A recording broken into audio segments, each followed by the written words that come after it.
کہ تمہارے اعمال شروع ہو جائیں گے۔ اللہ کے رسول صلی اللہ علیہ وسلم مکے میں 13 سال تک عقیدوں پر محنت کی۔ جب نماز فرض نہیں ہوا، جب حج فرض نہیں ہوا، زکوٰۃ فرض نہیں ہوا، کوئی نوافل نہیں ہوئے اللہ کے رسول کے ساتھ، مدینے میں جانے کے بعد مکے کے آخری سال جب مدینے جا رہے تھے، جب نماز کا حکم ہوا، مدینے میں زکوٰۃ کا حکم ہوا، مدینے میں صدقات کا حکم ہوا، مدینے میں حج کا حکم ہوا، پتہ کیا چلا؟ پتہ یہ چلا عقیدہ مضبوط ہے تو ہم جنتی ہیں، عقیدہ اگر خراب ہے تو جنت میں نہیں جا سکتے۔ عقیدہ نام ہے ایمان کا، عقیدہ نام ہے ایمان کا۔ ایمان ہے تو نماز ہے، ایمان ہے تو روزہ ہے، ایمان ہے تو حج ہے، ایمان ہے تو زکوٰۃ ہے۔ اللہ کے رسول صلی اللہ علیہ وسلم کے زمانے میں ایک شخص تھا اتنا سخی کہ 70 اونٹ ایک وقت میں ذبح کر دیتے تھے، 100 اونٹ ایک وقت میں ذبح کرتے تھے، لوگوں کی بھلائی کے لیے، رفاہ عامہ کے لیے، یتیموں کی خیر خواہی کے لیے، بیواؤں کے لیے، مسکینوں کے لیے پوری زندگی انہوں نے لگا دی۔ 60 سال تک انہوں نے رفاہ عامہ کا کام کیا، قوم کی بھلائی کے لیے۔ 60 سال تک، 60 سال بہت مشہور آدمی تھا، لیکن ایک وقت ایسا آیا کہ ساری چیزیں ختم ہو گئی، فقیر بن گیا، وہ خود محتاج بن گیا، نادار مفلس ہو گیا، ایسی زندگی سے تنگ آیا کہ گھر والوں کو چھوڑ دیا، خودکشی کرنے کے لیے مکے کے پہاڑوں کا رخ کیا۔ اتنا مشکل زندگی ان کے سامنے آ گئی۔ ایک ایسا آدمی جو مکے کا سردار تھا، جو بڑا امیر تھا، سارے لوگوں کا خیال کرتا، ایک وقت میں 100 اونٹ ذبح کر دیا کرتا تھا۔ مکے میں جو لوگ حج کرنے آتے، عمرہ کرنے آتے تھے، ان کے لیے کئی ہزار اونٹ ذبح کر دیا کرتے تھے۔ گرچہ کافر تھا پہلے زمانے میں، بیت اللہ شریف کی حفاظت کرنے والے، حجاج کرام کو پانی پلانے والے، راستوں کے تمام تر انتظامات کرنے والے پہلے کافر ہی ہوا کرتے تھے۔ ایک وقت ایسا آیا کہ خودکشی کے ارادے سے جب زندگی سے تنگ آ گیا وہ شخص، اس کا نام عبداللہ بن خزاعہ یا خدامہ ہے، جب وہ زندگی سے تنگ آ کر کے پہاڑوں کا رخ کیا، پہاڑوں کی طرف بڑھا، انہیں معلوم تھا ان پہاڑوں میں سانپ، بچھو، اژدہے، جنگلی جانور ہیں، میں جاؤں گا وہ مجھے کھا لیں گے۔ خودکشی کے ارادے سے پہاڑ کی طرف داخل ہوا، غار میں گیا، بہت ہی اندھیرا تھا، غار کا رخ کرتے کرتے کرتے بہت اندر تک پہنچا۔ ایک غار کے پاس دیکھا کہ ایک سانپ اژدہا بڑا موٹا بیٹھا ہوا ہے، ارادے سے گیا کہ وہ سانپ مجھے ڈس لے گا، مجھ پر حملہ کرے گا، میں اسی وقت میرے پر موت آ جائے گی۔ اس ارادے سے آگے بڑھا تو دیکھا کہ وہ سانپ نہیں تھا، بلکہ سونے سے بنا ہوا ایک شکل تھا۔ حقیقت میں سانپ نہیں، اس میں کوئی روح نہیں، بلکہ وہ سونے کا بنا ہوا سانپ تھا، جن کی آنکھیں، جن کے کان، جن کے دم وہ سونے، زیورات، موتی، یاقوت، لعل و جواہر سے مجسم تھا، منظم تھا۔ جب ہاتھ لگایا تو دیکھا یہ تو ایک شکل بنی ہوئی ہے۔ اس نے کیا کیا؟ وہ ساری چیزوں کو توڑا، جتنا لینا تھا خوشی سے لیا اور پہاڑ کے باہر نکلا۔ انہیں دوبارہ زندگی ملی، انہیں دوبارہ احساس ہوا کہ اب مجھے جینا ہے، اب مجھے جینا ہے، کیونکہ وہ تو مال کی وجہ سے، تندرستی کی وجہ سے مقروض ہو کر کے، سر پہ بوجھ بن کر کے وہ خودکشی کرنے گیا، لیکن جب یہ سونے زیورات ان کے ہاتھ لگے تو ان کو دوبارہ جینے کا سہارا ملا۔ اب کیا کیا بندہ؟ جب اتنے سارے جواہرات، اتنے سارے زیورات انہیں ملے تو انہوں نے ان تمام پیسوں سے پھر وہی راستہ اختیار کیا جو پہلے کیا کرتا تھا، دوسروں کی بھلائی، دوسروں کی خیر خواہی، دوسروں کی زندگیاں دیکھنا، یتیم اور یتیم بیواؤں کی خیر خواہی کرنا، پورا کا پورا پیسہ اس میں ہی لگا دیا۔ یعنی اس کی 120 سال کی پوری زندگی زندگی لوگوں کی خیر خواہی میں گزر گئی اور ایک وقت آیا اس کو موت طاری ہو گئی، اس دنیا سے چلا گیا۔ ایک صحابی نے پوچھا یا رسول اللہ، عبداللہ بن خزاعہ یا عبداللہ بن خدامہ جن کی 120 سال کی زندگی لوگوں کی رفاہ عامہ کے لیے، گاؤں کی بھلائی کے لیے، یتیم اور فقر و فاقہ کے ساتھ زندگی گزارنے والوں کا سہارا بن کر کے سب کچھ لٹا دیا، تو کیا یہ شخص جنت میں جائے گا؟ کیا یہ شخص جنت میں جائے گا؟ اللہ کے رسول نے فرمایا کلا، ہرگز نہیں، ہرگز نہیں۔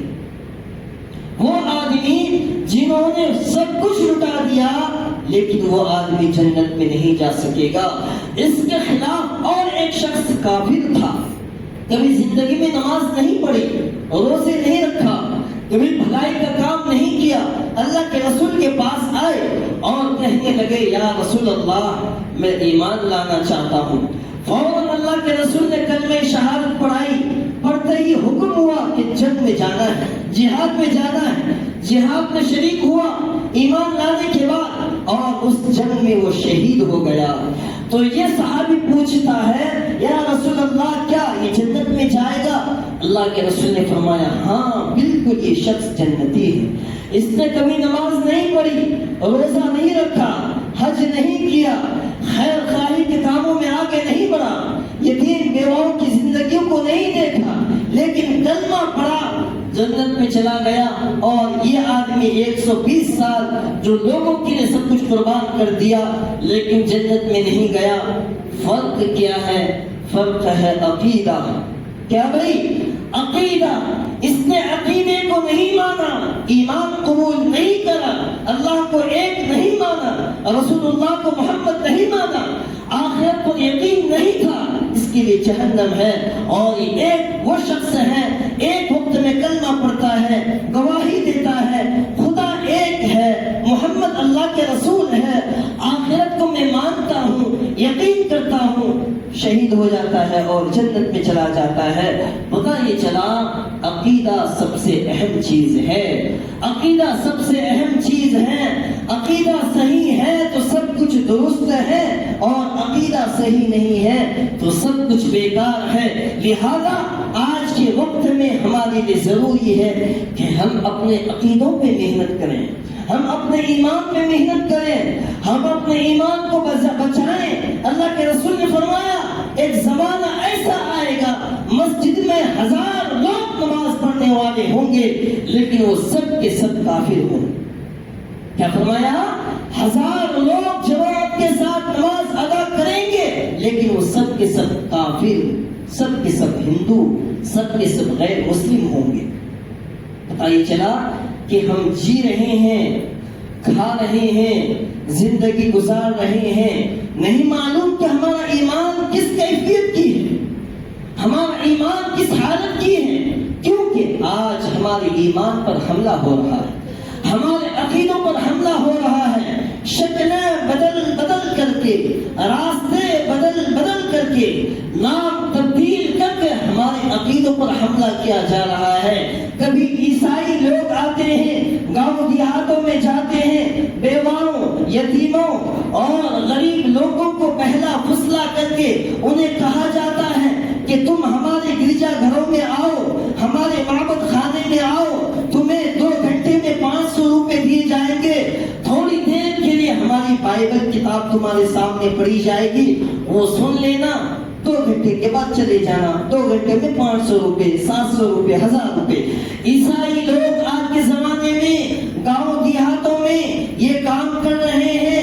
اندرونی اعتبار سے ہمارے وہ مسلمان بھائی جو ایمان کے اعتبار سے کمزور ہیں، دل کے اعتبار سے کمزور ہیں، انہیں پہلا فسلہ کر کے ان کے عقیدے پر حملہ کر کے 500 کے بدلے ان کے ایمان کو خریدا جاتا ہے اور عیسائی مذہب کو فروخت اور بیچا جا رہا ہے۔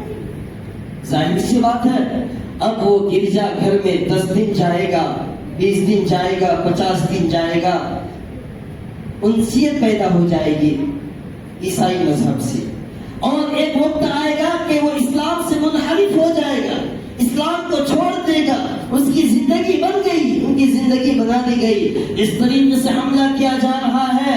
آج قادیانی، شکیل بن حنیف، مستشرقین، اسی طریقے سے گوہر، جوہر، ایسے نام لے کر کے مسلمانوں کے عقائد پر حملہ کیا جا رہا ہے اور ان سے مسلمانوں سے ایمان کو چھینا جا رہا ہے.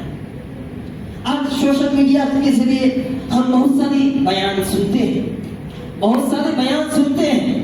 ان بیانوں میں بہت سارے بیان کرنے والے وہ ہیں جو جنہیں ہم پہچانتے نہیں ہیں کہ وہ کیا بیان کر رہا ہے. ہم سمجھتے ہیں کہ ان کی تقریر اچھی ہے، حالانکہ ان کی تقریر آپ کو یہ بتاتی ہے، آپ کے ذہن میں یہ بات ڈالنے کی کوشش کی جاتی ہے، آپ کے دماغ میں بات بیٹھائی جاتی ہے. اللہ کے رسول صلی اللہ علیہ وسلم کا نکاح حضرت عائشہ کے ساتھ 7 سال میں کیوں ہوا؟ نکاح 11 سال میں کیوں ہوا؟ اللہ کے رسول نے 11 شادیاں کیوں کی؟ اس قسم کے وسوسے، ذہنی وسوسے آپ کے سامنے رکھے جائیں گے. اگر میں تو ہوں یا کوئی یہ کہے کہ ہمارے نبی صلی اللہ علیہ وسلم جو معلم انسانیت تھے، سرور کائنات تھے، حضرت عائشہ سے نکاح 7 سال کی عمر میں ایک چھوٹی سی بچی، ایک 11 سال کی بچی، 11 شادیاں کیوں کی اللہ کے رسول نے؟ کیا آپ میں سے کوئی جواب دے سکتا ہے؟ کوئی بھی جواب نہیں دے سکتا. یہ سوال، اس قسم کے سوال آپ کے ذہنوں میں بیٹھائے جا رہے ہیں. اور میں کھل کر کے بات کہوں، آج ہمارے اسکول میں جو بچے جاتے ہیں، معصوم بچے، بچیاں، ان کے ذہنوں میں بھی یہ باتیں ڈالی جا رہی ہیں. انہیں بتایا جا رہا ہے تم گائے ذبح کرتے ہو، یہ بڑا جرم ہے. کس طریقے سے تم ایک جان لے رہے ہو؟ کیا یہ جرم نہیں ہے؟ گائے کو مقدس مانا جاتا ہے، بلکہ گائے کے پیشاب اور گوبر کو زمزم سے بھی زیادہ اہمیت دی جاتی ہے اور مسلمانوں کے سامنے پیش کیے جاتے ہیں. ایسے قسم کے بہت سارے سوالات ہیں جو ہمارے ذہنوں میں، ہمارے عام ایمان والوں کے ذہنوں میں اور ہمارے چھوٹے معصوم بچے بچیوں کے ذہنوں میں، اسکول میں ان کے ذہنوں میں ڈالی جاتی ہے. بتاؤ، جو بچہ 10 سال تک ایک اسکول میں پڑھے اور ان کے سامنے یہ باتیں ڈالی جائے، یہ وسوسے ڈالے جائے کہ تم ایک خدا کو مانتے ہو، کیا تمہارا خدا دکھتا ہے؟ تم نبیوں کو مانتے ہو، کیا تم نے نبیوں کو دیکھا ہے؟ تم قبر کے عذاب کی بات کرتے ہو، کیا تم نے دیکھا ہے؟ آخرت کی بات کرتے ہو، کیا تم نے دیکھے؟ ارے بھائی، جب تم نے یہ سب چیزیں نہیں دیکھی ہے تو ان چیزوں کو کیوں مان رہے؟ دیکھو، ہمارا سیتا، گیتا، ہمارا جو ہے لکشمن اور ہماری کتابیں موجود ہیں. دیکھو، ساری کتابیں موجود ہیں. اسکول میں بچیوں کی شکلوں کو بدل کر کے گیتا، سیتا، لکشمن کے روپ انہیں دھرایا جاتا ہے اور ان کو اس انداز میں ہندو اسکولوں کی تقریب میں اس انداز سے ان کو پیش کیا جاتا ہے. تو 10 سال میں اگر محنت کی جائے ایک بچی یا بچے پر تو ان کی نسل کے بارے میں آپ خود فیصلہ کرو. 10 سال کے بعد ان کا عقیدہ اور ان کا ایمان کس قسم کا ہو. اس لیے میرے دوستو، ضروری ہے اپنے عقیدوں کو پہچانو، اپنے ایمان کو پہچانو، عقیدے پہ مضبوط کرو. غلط بیان سن کر کے کوئی سوال مت کرو. آپ کے سامنے کوئی کھڑا ہے، سوال اس سے کرو، اس سے جواب طلب کرو. آپ کے سامنے موجود ہے جواب دینے والا اور آپ کہتے ہیں میں نے وہاں سنا تھا، میں نے یوٹیوب پہ سنا تھا. یعنی مسئلے مسائل اور عقیدے ایمان پر مضبوط آپ موبائل فون کے ذریعے کرنا چاہ رہے ہیں. آپ کے سامنے مدرسے موجود ہیں، علماء موجود ہیں، ان سے ہمارا کوئی واسطہ نہیں. تو یہ ضروری ہے، سوچنے سمجھنے والی بات ہے کہ میرے دوستو، ہمارے سامنے جو چیزیں موجود ہیں اس سے استفادہ کریں. جو موجود نہیں ہے، غیر معدوم چیز ہے، ان سے بچیں. اور خلاصہ یہ ہے، اپنے ایمان کی حفاظت آپ خود بھی کریں، جائزہ لیں. میں نے کہا 1000 لوگ جماعت کے ساتھ نماز پڑھنے والے ہوں گے، ایک زمانہ ایسا بھی آئے گا لیکن وہ سب کے سب مسلمان نہیں بلکہ کافر ہوں گے. اس کا مطلب عقیدہ ان کے دلوں میں نہیں رہا، ایمان ان کے دلوں میں نہیں رہا. اب حالات ویسے ہی ہیں جیسے اللہ کے رسول نے اشارہ کیا تھا. اب اگر ہم آنکھیں کھولیں تو دیکھیں کہ ہم کئی ہفتے ہو جاتے ہیں الصلاۃ خیر من النوم کی آواز ہم نہیں سنتے، فجر کی آواز ہم نہیں سنتے. مندروں کی آواز سن کر، گھنٹیوں کی آواز سن کر ہماری آنکھیں جب کھلتی کھلتی ہے، لیکن جب ہماری اذانیں آتی ہیں ہماری آنکھیں نہیں کھلتی۔ آپ خود جائزہ لو، آپ میں سے کون کون وہ لوگ ہیں جنہیں فجر کی اذان سنائی دیتی ہے یا نہیں دیتی؟ اگر نہیں دیتی ہے اپنے امام کا جائزہ لو، اگر دیتی ہے اس کے باوجود مسجد میں نہیں آ رہے ہیں تب بھی اپنے ایمان کا جائزہ لو۔ اللہ تعالی ہم سب کو عمل کی توفیق عطا فرمائے۔ وآخر دعوانا الحمدللہ۔